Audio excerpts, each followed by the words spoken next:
Navy SEAL who killed bin Laden just issued blistering ultimatum to Kaepernick for ruining the NFL. It's difficult to understand what a person who suffered persecution is going through if you yourself have never gone through it. Those of us who've lived a relatively charmed life apparently have no idea what it's like to grow up as a person of color in the United States. We're not allowed to comment on it since we don't know the struggle, and those who have been a part of the struggle have the last word, always. That is what those who are protesting the anthem are telling the world.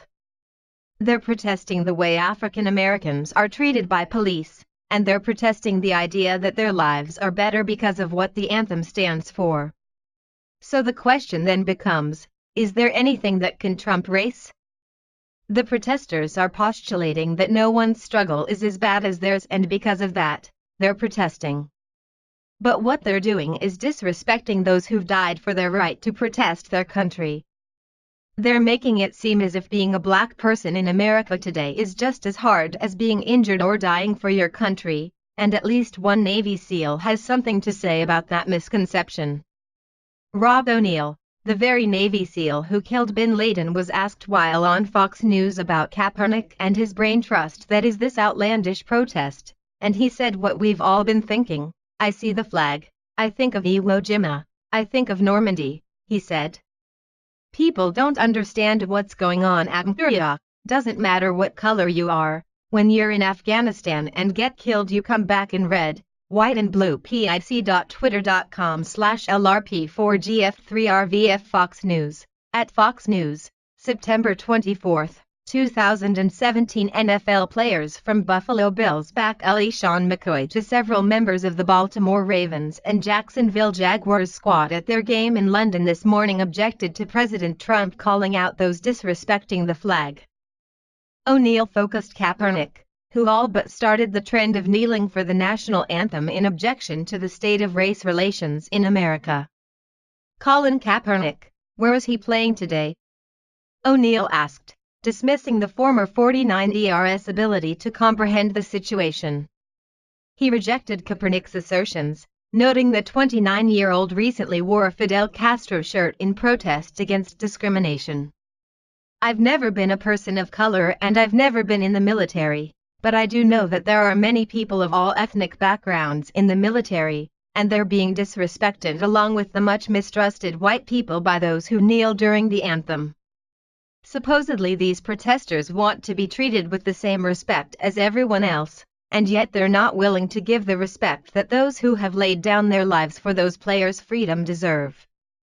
More on O'Neill's comments from BizPoc Review, appearing on Fox and Friends. Rob O'Neill said that the kneeling for the anthem protest Kaepernick started was insulting to him as a veteran. There are different ways to protest, he said. Colin Kaepernick, where is he playing today? Oh, that's right, he doesn't have a job, O'Neill said mockingly. He gave a protest about anti-discrimination wearing a Fidel Castro shirt.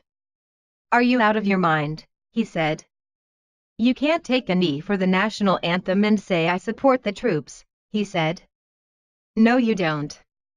Host Griff Jenkins started to ask O'Neill if Kaepernick might change his mind if he visited the troops in Afghanistan, but O'Neill cut him off.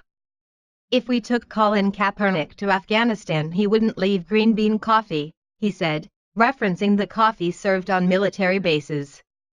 He would stay on the base very, very safe, guarded by guys wearing the American flag that he hates.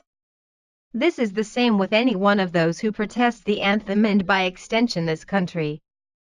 They don't risk anything by protesting because it won't keep them from being protected.